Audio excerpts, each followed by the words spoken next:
Welcome to the delight of photography, and today we're continuing with our talks on how to really enjoy your photography.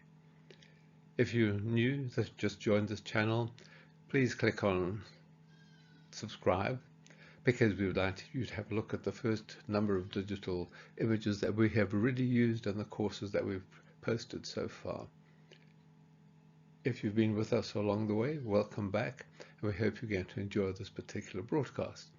We're going to be talking about enjoyment and how you add enjoyment to your photography. We're going to go back to what I said.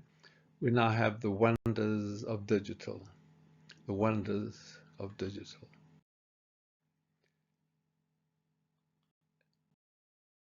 But remember, good and bad pictures are still good and bad pictures. You make some, you miss some, and we all make mistakes, no matter how experienced we are. Even with digital, we're going to make mistakes. Take this one. This is Shanghai sunrise in the morning. It's beautiful. I'm running along, see this stop tripod up picture taken, and it's out of focus. It's soft because the previous evening I have been playing with manual.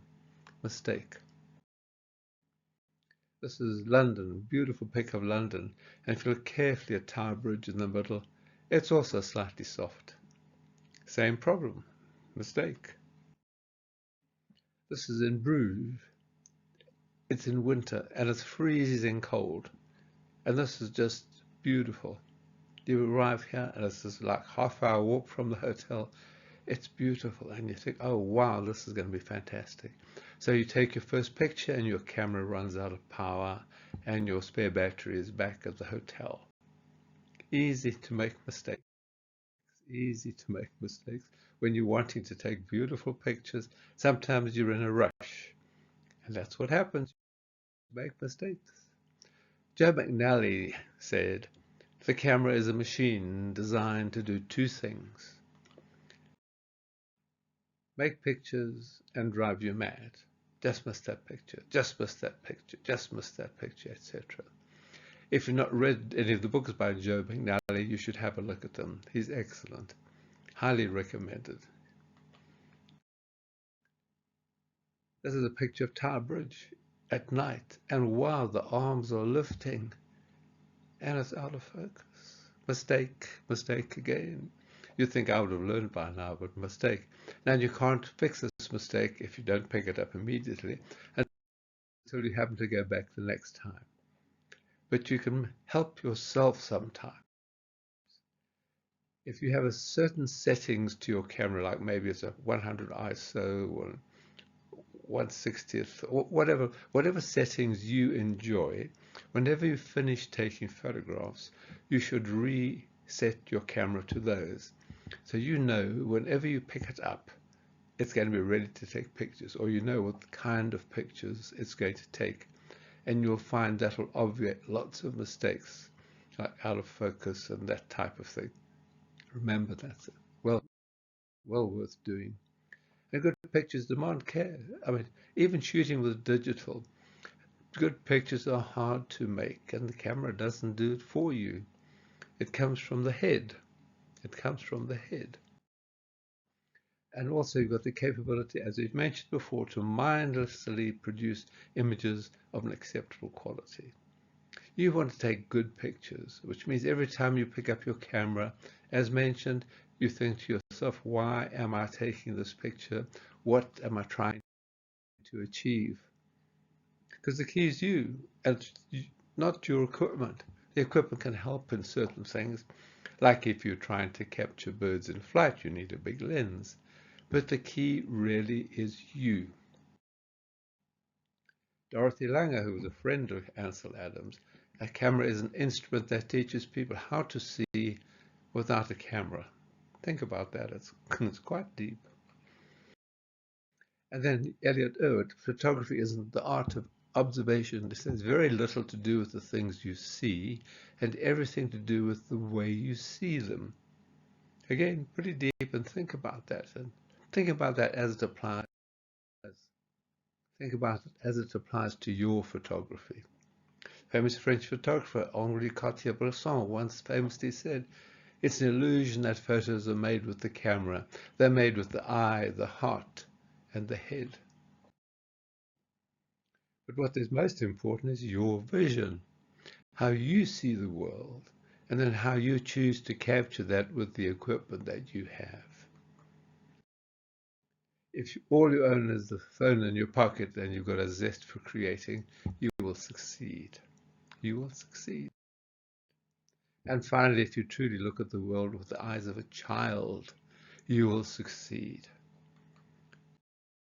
Why the eyes of a child? Because kids see everything as new and, and exciting and wonderful. New, exciting, wonderful. So when you see things, you should also view them as being new and exciting and wonderful. Like pictures of Niagara Falls. You hear people say, "Oh, Niagara, I've done Niagara, I've been to Niagara." Even if you've been to Niagara umpteen times, it is an amazing sight, and you should still be excited to see it. Be careful of becoming old and cynical. Easy to do, I can talk from experience, but think about the eyes of a child. And Pablo Picasso said every child is an artist. The problem is how to remain an artist once we grow up. Embracing photography can reopen our eyes and help us to really see the world around us. Think of looking at the world through the eyes of a child. You see different things. And remember, sometimes taking photographs, 3 sometimes works better than 4. Odd numbers somehow just seem to work quite well. That's not a rule, it's just a suggestion. But it can be photography can be the first step to returning us to a fresh childlike view of the world. Remember what photography you need to see. It can give us a wonderful new perspective on life because you see things and everything looks exciting. Take this is Ephesus. To get the main drag of Ephesus with no people is quite difficult. But on the other hand, this is what you would normally see with Ephesus. People, people, people. And look at all those people walking down the street. Think of all the cameras, all the smartphones that they've got. But think about how many of those people saw the poppies. And the poppies were beautiful. And if you weren't looking, you wouldn't see the poppies. So think about that as a photographer. You need to see the poppies in the world because the poppies don't always stand out. You need to find them sometimes. So think about the poppies.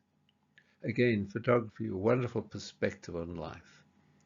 Not only when we're taking photographs, because we are not cynical anymore. We're looking for new, exciting things that we can capture, pictures that we can take.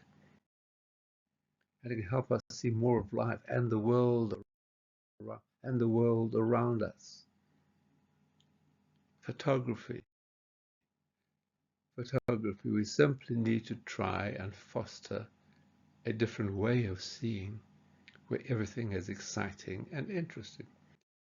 Even if you're walking down the main drag, you will see interesting things. And before we even pick up our camera, enjoy where we are. Enjoy where we are. Because there are so many pictures and things that we can see in our lives around us. Just keep looking and you'll see different things like this busker, this lady going swimming. Taking photographs can add to our enjoyment of many things as we discussed before. Food. Food is beautiful. Early morning beach. If you were a photographer, you wouldn't be down here, you would be in bed. You would be in bed. Flowers, beautiful flowers, taken in different ways. Photography should be an enjoyable, life enhancing journey, and not just a destination. Enjoy a fresh view on life. Wow, look at life. And remember, it's not the camera, it's not the technology, it's not the software. It's the vision. And there are three legs to photography: your equipment, your technique, and your vision. It's the vision, not just what you see, but how you see it. How you see it. And take the time to play. Don't always take serious photographs. Just enjoy yourself and have fun. Having fun in photography is really what it's all about. So thank you for joining us for this particular talk. With the next talk, we're going to talk a bit more about how you actually enjoy taking pictures with camera, smartphone, whatever you might have. And just to mention once again, click on subscribe, bottom right hand corner. That'll keep you in touch with all the various broadcasts that I actually do. And thank you very much for joining us. I hope you've enjoyed this. Take care. Cheers.